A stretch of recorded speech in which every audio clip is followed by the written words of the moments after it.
Apakah kalian tahu nama molekul di atas? Molekul tersebut bernama DNA. DNA merupakan tempat penyimpanan informasi genetik yang membawa informasi yang dapat diturunkan. DNA dapat ditemukan di dalam inti sel dan di dalam mitokondria. Secara struktural, DNA membentuk heliks ganda yang terdiri dari dua untai polinukleotida antiparalel yang saling berpilin.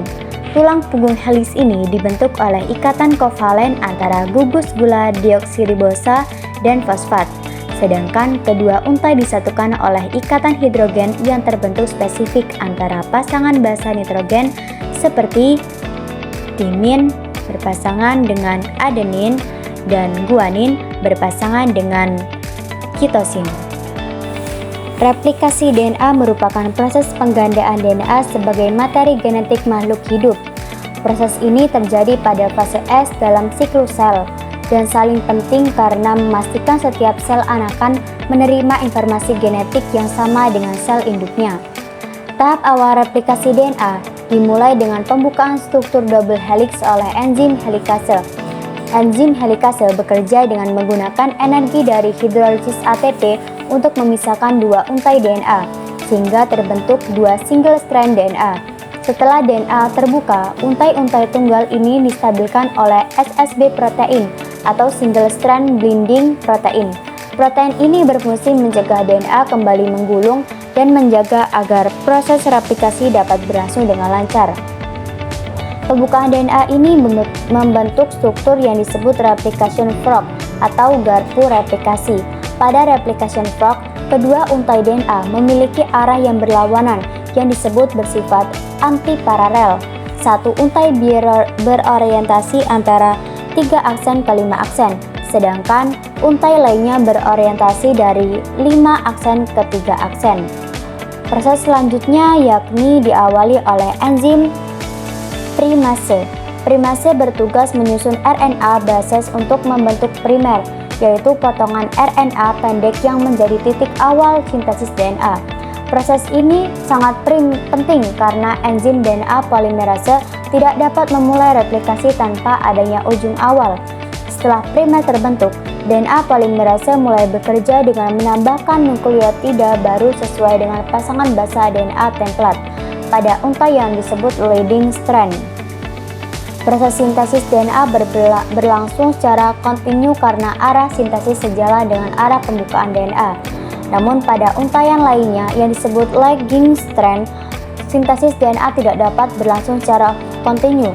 Oleh karena itu, DNA sintesis oleh potongan-potongan pendek yang dikenal dengan Okazi fragment.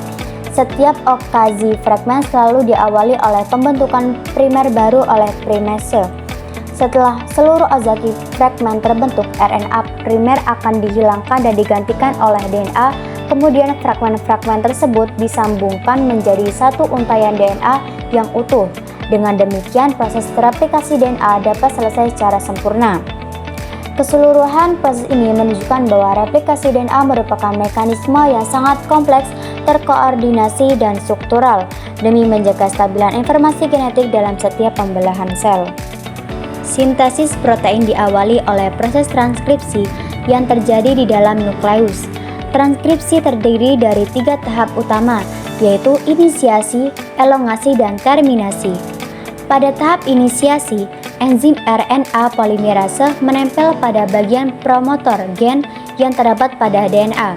DNA kemudian membuka dan menyediakan dua untai, yaitu DNA template dan DNA anti-template. DNA polimerase akan membaca DNA template untuk menyusun mRNA. Dalam proses ini, pasangan basa yang digunakan adalah DNA dengan basa A, T, G, dan C, sedangkan pada RNA digunakan basa A, U, G, dan C. Adenin pada DNA akan berpasangan dengan urasil pada RNA, sehingga terbentuk urutan mRNA, misalnya UACG. Tahap selanjutnya yakni adalah elongasi, di mana RNA polimerase bergerak sepanjang DNA dan terus memperpanjang rantai mRNA. Proses transkripsi berakhir pada tahap terminasi ketika RNA polimerase mencapai daerah terminator. mRNA yang terbentuk mengandung rangkaian 3 basa nitrogen yang disebut kodon. Selanjutnya, mRNA akan meninggalkan nukleus menuju sitoplasma untuk melanjutkan proses translasi. Setelah menyelesaikan tahap transkripsi, mRNA yang berada di nukleus akan berpindah ke sitoplasma yang merupakan tempat ditemukannya ribosom. Hal ini dilakukan untuk melanjutkan tahap translasi. mRNA ini berperan sebagai cetakan untuk pembuatan protein. Sebagaimana kita ketahui, mRNA mengandung urutan 3 jenis basa nitrogen yang disebut kodon, sehingga poin yang harus diingat adalah translasi merupakan proses penerjemahan mRNA untuk dibuat menjadi protein.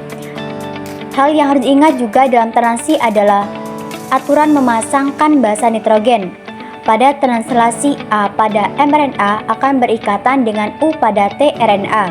U pada mRNA akan berkaitan dengan A pada tRNA. G pada mRNA akan berkaitan dengan C pada tRNA. Dan C pada mRNA akan berkaitan dengan G pada tRNA. Sama halnya dengan transkripsi, translasi juga memiliki 3 tahap, yaitu inisiasi, elongasi, dan terminasi. Tahap inisiasi disebut itu dimulai dari ribosom subunit kecil terikat pada mRNA. Ribosom subunit kecil ini akan bergerak dari arah 5 ke arah 3 ketika sudah menemukan kodon AUG tRNA yang membawa asam amino metionin dan antikodon UAC akan melekat pada mRNA. Kemudian tRNA terikat pada mRNA, maka ribosom subunit besar akan datang dan terikat juga bersama ribosom subunit kecil untuk melengkapi proses inisiasi.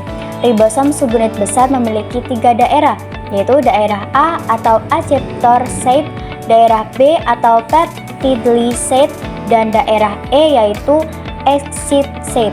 Saat terjadi proses elongasi, asam amino yang lain akan dibawa pada rantai mRNA oleh RNA transport dengan membawa antikodon. Untuk dapat mengetahui jenis asam amino, maka dapat dilihat pada tabel triplet kodon. Misal jika pada mRNA kodon AUG, maka asam amino yang terbentuk adalah metionin. Begitupun seterusnya. Selanjutnya, asam amino yang baru ini akan masuki daerah A, lalu ikatan peptida akan terbentuk di antara kedua asam amino pada daerah P. Saat itu, ribosom akan berpindah ke triplet kodon lain yang ada di mRNA, sehingga tRNA yang sudah melepaskan asam aminonya akan berada di daerah E dan bersiap untuk keluar. Kemudian daerah A bersiap untuk ditempati tRNA yang baru. Siklus ini akan terus berulang sampai pada tahap terminasi. Terminasi terjadi ketika salah satu dari 3 stop kodon berada di daerah A. Kodon ini dikenal oleh protein yang dikenal sebagai release factor.